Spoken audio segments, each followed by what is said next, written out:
Live, local, late breaking. This is WMBF News at 7. Good evening. Thanks for joining us. I'm Sage Speaks. First at 7, we're getting a closer look into the investigation into the CCU cheerleading team. The team was suspended after claims team members were taking part in an escort service. WMBF News reporter Aaron Edwards went through hundreds of documents CCU released to us today. We received over 300 pages of documents related to the investigation into CCU's cheerleading team through a Freedom of Information Act request.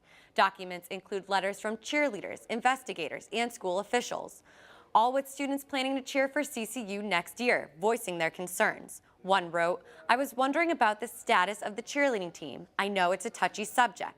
The school responded writing, quote, "It would probably be best if we spoke on the phone." CCU has still not commented on this ongoing investigation, but has confirmed a cheerleading squad will be in place before the start of the football season. Reporting in the studio, Aaron Edwards, WMBF News. Those hundreds of documents also gave us some background information on this investigation. On March 13th, the Coastal Carolina University Department of Public Safety says it met with several university officials, including the cheerleading coaches.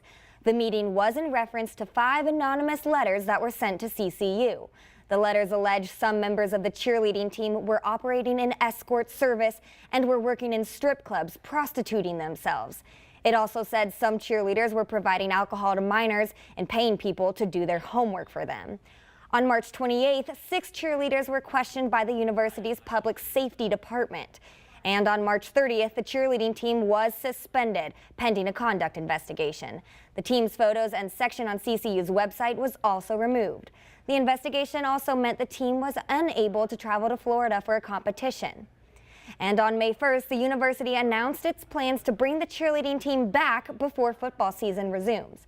Though no official date of when that would happen is set, and the team is still missing from the school's website. It's day 8 and authorities are still searching Marlborough County for missing 8-year-old Ayanna Lowry.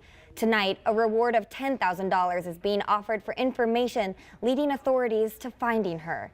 Ayanna's been missing since the May 5th stabbing of her mother in their home along Craig Circle in Bennettsville. The Marlborough County Sheriff says someone knows where Ayanna may be. Going on to say her family is grieving the death of her mother and is anxious for Ayanna to be home with them. Again, Ayanna is 8 years old, 4'2", and weighs about 100 pounds. If you have any information, call the sheriff's office at the number on your screen. It's 843-479-5605. Meantime, a Bennettsville man was arrested in the stabbing death of Ella Lowry the day after she was found dead in her home. That man was facing murder charges. Tonight, those charges were dropped. He is now out of jail. Bond is set for a man who accused of sexually assaulting 2 4-year-olds. Authorities say Peter Sparakis was one of 4 people arrested last March after the children told police they were sexually assaulted at a number of places in Horry County, including a former Myrtle Beach Gentlemen's Club. A judge today set Sparakis' bond at $150,000 with GPS monitoring and intensive supervision throughout probation. Lindsay Honeycutt, Ambrose Heavener, and Anthony Strickland were also charged in connection with a case that put Sparakis in jail.